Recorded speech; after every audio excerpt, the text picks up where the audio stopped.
मुख्य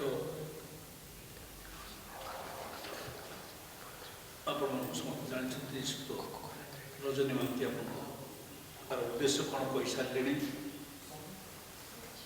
ଆମେ ଆଜି ଯେଉଁ କଥା ସାମ୍ନାକୁ ଆଣିବାକୁ ଯାଉଛୁ ଅତ୍ୟନ୍ତ ଗୁରୁତ୍ୱପୂର୍ଣ୍ଣ କଥା।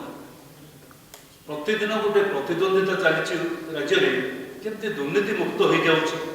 ସବୁ ଲୋକଙ୍କୁ ଦୁର୍ନୀତିମୁକ୍ତ ରାଜ୍ୟଟାକୁ ଦୁର୍ନୀତିମୁକ୍ତ କରିବା ପାଇଁ ଗୋଟେ ସରକାର ଅହରହ ଚିନ୍ତା କରୁଛି ଆଉ ତତ୍ପର ଅଛି। ବର୍ତ୍ତମାନ ଯେଉଁ ସରକାର ଅଛି ଏହି ପ୍ରତି ଗୋଟେ ଧାରଣା ସୃଷ୍ଟି କରାଯାଉଛି। ଗୋଟେ ଧାରଣା ସୃଷ୍ଟି କରାଯାଉଛି ଯେ ବିଜେଡି ବିଜେପି ଭିତରେ ଗୋଟେ ପ୍ରତିଯୋଗିତା ଚାଲିଥିଲା।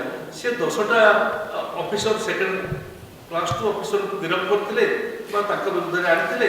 ଇଏ 10ଟା କ୍ଲାସ୍ 1 ଅଫିସରକୁ ବର୍ତ୍ତମାନ ଧରିଛନ୍ତି, ତାଙ୍କର ଯେଉଁ ଦୁର୍ନୀତି ତାକୁ ଧରିଛନ୍ତି। ଏ କଥା ମାନେ ପ୍ରତିଦିନ ଆମେ ସମସ୍ତେ ଓଡ଼ିଶାବାସୀ ଦେଖୁଛୁ।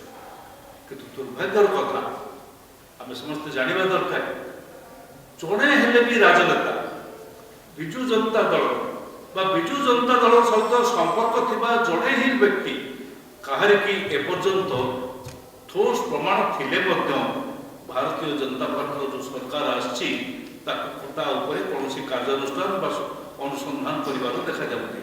ମୁଁ ଆପଣଙ୍କୁ କେତେ ଗୁଡ଼ିଏ ତଥ୍ୟ ଦେଇ ସାମ୍ନାକୁ ଆଣୁଛି। ଆମ ହାତରେ ଗୋଟିଏ ପହଞ୍ଚିଛି ସମ୍ବାଦ ପହଞ୍ଚିଛି, ଗୋଟିଏ ଇନଫର୍ମେସନ୍। ସେ କଥାଟି ହେଉଛି ଜଣେ ବ୍ୟକ୍ତି, ଜଣେ ନାମକରା ବ୍ୟକ୍ତି ଭଲ ଗୋଟେ ସୋର୍ସ ଦେଲା, ତାର ସୋର୍ସ ଉନ୍ମୋଚନ କଲା, ଖୋଜିଲା, ପାଇଲା, କରିକିରି ଦେଲା। ଆମର ଯେଉଁ UW ତାଙ୍କ ପାଖରେ ଦେଲା, ତାକୁ କହିଲା ଯେ ଏଇଗୁଡ଼ିକ ଆମେ ଦେଖିଛୁ, ସେ ଅମୁକ ବ୍ୟକ୍ତି ଯାହାଙ୍କ ବିରୁଦ୍ଧରେ ଦିଆଗଲା ସେ ହେଉଛନ୍ତି ବିଜୁ ଜନତା ଦଳର ବିଧାୟକ, ଆଜି ବି ଅଛନ୍ତି, ଭଣ୍ଡାରୀ ପୋଖରୀର ବିଧାୟକ ଆଜି ଅଛନ୍ତି। ସେଇ ଯେଉଁ ବ୍ୟକ୍ତିଙ୍କ ବିରୁଦ୍ଧରେ ଏ ଯାହା ଖବର ସବୁ ଖବର ଗୁଡ଼ିକ ଦିଆଗଲା ପରେ UW କ'ଣ କଲେ ନା ତାକୁ ପଠାଇଦେଲେ ପୋଲିସ SP ପାଖକୁ ଯେ ତମେ ଆକୁ ଇନକ୍ୱାରି କରିକି ଦିଅ। ଆପଣ ଦେଖିବେ ସେ ଚିଠି ଦେଲେ 28 ଆପଣଙ୍କର ଅଗଷ୍ଟ 13/8/2025। SP କିଛି କଲେ ନାହିଁ, କୌଣସି ରେଜିଷ୍ଟ୍ରି ବି କଲା ନାହିଁ। ରେଜିଷ୍ଟ୍ରି ଏଇ ଯେଉଁ କେସ୍ର ରେଜିଷ୍ଟ୍ରେସନ ବି କଲା ନାହିଁ। ତାପରେ ପୁଣି ଏକ ଚିଠି ସେ ଦେଲେ ଆପଣଙ୍କର 9/1/26। ଏବେ ଆଜିକି ହେଇଗଲାଣି 10 ଦିନ, ଏପର୍ଯ୍ୟନ୍ତ ମଧ୍ୟ କେସ୍ ରେଜିଷ୍ଟ୍ରେସନ ହେଲାନି। ପ୍ରାଇମା ଫେସି ନୁହେଁ, ଅନେକ ତଥ୍ୟ ଅଛି, ସେ ତଥ୍ୟ ଗୁଡ଼ିକ ପ୍ରାମାଣିକ ତଥ୍ୟ ଅଛି। ସେ ଯେଉଁ ଭଦ୍ର ବ୍ୟକ୍ତି ଦେଇଥିଲେ ଅଭିଯୋଗ ଆଣିଥିଲେ ସେ ସମସ୍ତ ତଥ୍ୟ ପ୍ରାମାଣିକ ତଥ୍ୟ ଗୁଡ଼ିକ ମଧ୍ୟ ତା ସହିତ ଯୋଗ କରିକି ଦେଇଛନ୍ତି। ସମସ୍ତ ତଥ୍ୟ ସେ କିପରି ଭାବରେ ତାଙ୍କର ଇନକମ୍ ଟ୍ୟାକ୍ସ ସେ ବାରମ୍ବାର ଗତ 12 ବର୍ଷ 14 ବର୍ଷ ଧରିକିରି ଅତି ଅଳ୍ପ ପଇସାର ଇନକମ୍ ଟ୍ୟାକ୍ସ ରିଟର୍ଣ୍ଣ ଦାଖଲ କରିଛନ୍ତି।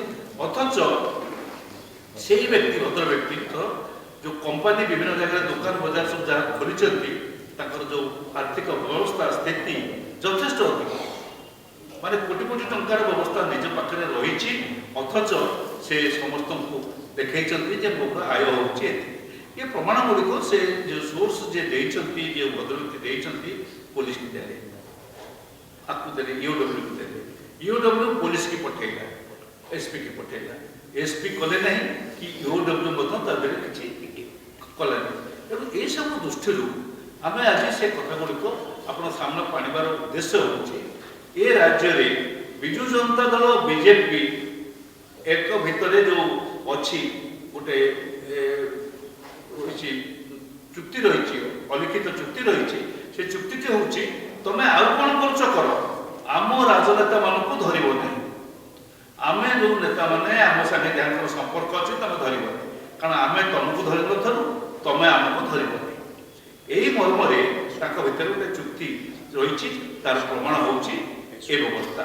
ଆଜି ପର୍ଯ୍ୟନ୍ତ ଏତେ ତଥ୍ୟ ଯୋଗାଇଲା ପରେ ମଧ୍ୟ SP ରେଜିଷ୍ଟ୍ରି କରିନାହାନ୍ତି କେସ୍।